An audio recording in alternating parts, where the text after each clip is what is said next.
CMR jewellers సువర్ణ సంక్రాంతి సంబరాలు బంగారు ఆభరణాలపై 1050% తగ్గింపు.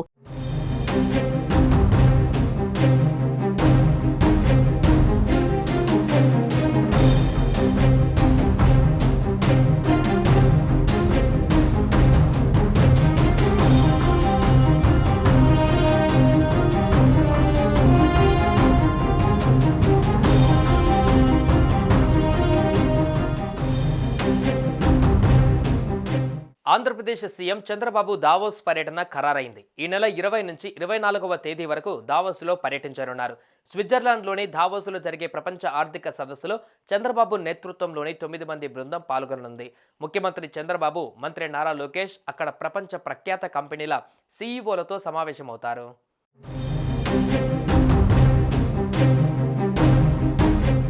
రాష్ట్రంలో వనరులు, పెట్టుబడి అవకాశాలను ప్రపంచ ఆర్థిక సదస్సులో చంద్రబాబు వివరించనున్నారు. సీఎం చంద్రబాబు నేతృత్వంలోని దావోస్ పర్యటన బృందంలో మంత్రులు నారా లోకేష్, టీజీ భరత్, సీఎం కార్యదర్శి కార్తికేయ మిశ్రా తదితరులు ఉండనున్నారు.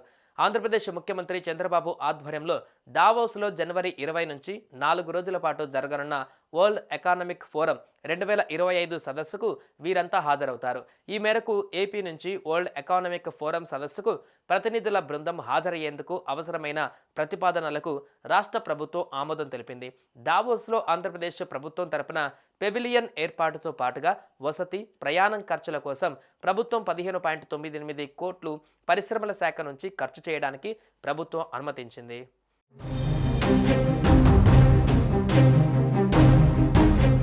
రాష్ట్రంలోని వనరులు, పెట్టుబడి అవకాశాలను సీఎం చంద్రబాబు, మంత్రి Lokesh దావోస్లో వివరించనున్నారు.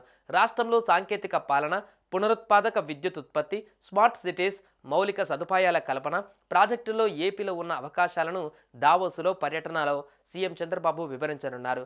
Shaping the intelligent age అనే థీమ్తో ఈసారి దావోస్లో ఏపీ ప్రభుత్వం ప్రదర్శన ఏర్పాటు చేయనుంది.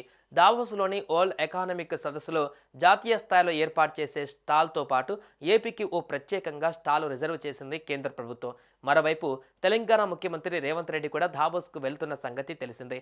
ఇద్దరు సీఎంలు దావోస్ పర్యటన ఆసక్తికరంగా మారింది.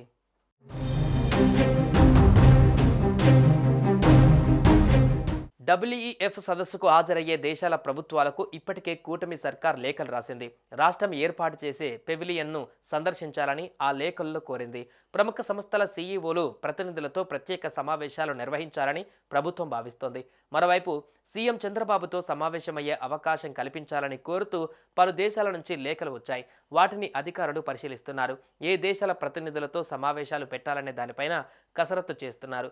ప్రధానంగా అమెరికా, జర్మనీ మధ్య పాశ్చాత్య దేశాల కంపెనీల ప్రతినిధులతో సమావేశాలు నిర్వహించి రాష్ట్రంలో పెట్టుబడులు పెట్టాలని ప్రభుత్వం కోరనుంది.